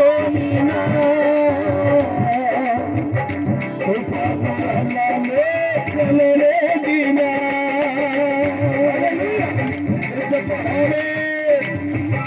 కన్నీరే కంటమైపోయినా కలలేదినా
హల్లెలూయా, హల్లెలూయా, హల్లెలూయా. ప్రియ సహోదరి, ప్రియ చెల్లి, తల్లి, యేసయ్యని గాయములు కట్టడానికి, నీ హృదయ వేదన తీసివేయడానికి, నీ కోసం నా కోసం మంచి సమరుడి వలె ఈ లోకానికి వచ్చాడు. ప్రభుని చేర్చుకుంటావా? నిన్ను ఆదరించి ఆ ప్రభును నువ్వు తృణీకరిస్తే నిన్ను ఎవరు పలకరిస్తారు కుమార్తె? నిన్ను ఎవరు ప్రేమిస్తారు? అందుకే ఈ రాత్రి నిన్ను ప్రేమించే దేవుడు నిన్ను పిలుస్తున్నాడు. స్తోత్రం. నువ్వు పాపపు హృదయ వేదనలో ఉన్నవా ప్రతి పరిస్థితి నుండి తీసివేసి నీకు విడుదల విమోచన కలిగించడానికి లోకానికి వచ్చావు. శాశ్వతంగా నీ హృదయ పాపము నుండి, శారీరకమైన వేదన నుండి నిన్ను విడుదల చేసి నిత్య రాజ్యమునకు వారసులుగా చేయాలని ప్రభు ఆశపడు. హల్లెలూయా. స్తోత్రం. అంగీకరిస్తావా? ప్రభు దగ్గరకు వస్తావా చెల్లి, తల్లి? ఈ రాత్రి తీర్మానం చేసుకుంటే స్తోత్రం, నీ చేయి పైకెత్తు. నాకు యేసయ్య కావాలయ్యా. ఈ లోకంలో మనుషులందరికంటే నా ప్రభు నాకుంటే చాలని ఆశపడతావా? నీ చేయి ఎత్తలేకపోతే గుండె మీద చేయి పెట్టుకో. యవనుడా, యవనురాలా, నీకు మేలు చేసేది ఒక్కడే, నజరేయుడైన యేసు. మనం ప్రేమించే దేవుడు ఒక్కడే, యేసు ఒక్కడే. అందరు వదిలేయచ్చు నిన్ను, అందరూ చూస్తూ వెళ్ళిపోవచ్చు నిన్ను, అందరూ నిన్ను మర్చిపోవచ్చు, నీ మీద నేరములు మోపవచ్చు, నిన్ను గాయపరచవచ్చు. ఈ గాయములను మార్పే దేవుడు నిన్ను ఎన్నటికీ విడవనని చెబుతున్నాడు. హల్లెలూయా. Thank you Jesus. ఆయన నిన్ను ప్రేమిస్తున్నాడు బిడ్డ. స్తోత్రం. నీకెవరు ప్రేమించు అర్లేరు, నువ్వు ఒంటరి అనుకుంటున్నావేమో. నేను అర్థం చేసుకొని నీకు సహాయం చేసే దేవుడు నేను ప్రేమిస్తున్నాను. నా చెల్లి, తల్లి, నా సహోదరుడా, నీకెన్నున్నా హృదయంలో వేదంతో ఉన్నావా? ప్రభు రాత్రిని దర్శించాడు. సంపూర్ణంగా నీ జీవితాన్ని దేవునికి సమర్పించుకో. ఒక గొప్ప ఆశ్చర్యకరమైన జీవితాన్ని చూడబోతున్నావు. ఆశీర్వాదకరమైన జీవితాన్ని చూడబోతున్న ఇది మొదలుకొని యేసయ్యను విడవకుండా ఆయన నీ హృదయంలో చేర్చుకో. ఆ రక్షకుడు నిన్ను బాగు చేయబోతున్నాడు. ప్రార్థించుకుందాం, కళ్ళు మూసుకుందాం. ప్రేంగల తండ్రి, కృపమేడ, నలిగిన జీవితాలను కట్టే దేవుడు నీవు. ప్రతి గాయమును నువ్వు స్వస్థపరిచే దేవుడు నీవు. ప్రభువా, నీ వంటి గొప్ప దేవుడు మాకెవరున్నారు? మనుషులు నమ్ముట కంటే, రాజులు నమ్ముట కంటే నిన్ను ఆశ్రయించటం మాకు మేలు యేసయ్యా. ఈ రాత్రి మమ్మల్ని దర్శించావు. మా గాయములు కట్టడానికి, మా జీవితాలను కట్టడానికి, మా కన్నీరు తుడడానికి మా గ్రామానికి వచ్చావు, మా మధ్యకు వచ్చావు. ప్రభువానికి స్తోత్రాలు. ఎంతమంది బిడ్డలైతే వారి చేతులు చాచి తీర్మానం చేశారో వారిని రక్షించండి నాయన. వారి గాయములు కట్టండి ప్రభువా. వారి జీవితాలు ఈ రోజు నుండి మధురముగా, ఆశీర్వాదకరంగా, రక్షణ ఆనందముతో కొనసాగునట్లు ప్రతి బిడ్డను మీరు దర్శించండి ప్రభువా. యవన బిడ్డలు చెప్పుకోలేని కన్నీళ్లతో ఒంటరిగా ఏడుస్తున్న బిడ్డలు ఉన్నారయ్యా. వారి పరిస్థితిని మీరు బాగు చేయండి ప్రభు. రక్షించండి ప్రభువా. నీవే సహాయం చేయమని మా అందరి కొరకై సిలువలో వేలాడి తీపడి నీ ప్రశస్త రక్తము ద్వారా మా పాపములను, నీవు పొందిన దెబ్బల ద్వారా మా గాయములను కట్టి నీవే మాకు సహాయము చేయి దేవుడుగా. ఇక ముందును ఇప్పుడును ఉండమని యేసు నామము ద్వారా ప్రార్థిస్తున్నాము తండ్రి. ఆమేన్, ఆమేన్. అలాగే ఉండండి, ప్రార్థన చేసుకుందాం మన మధ్య.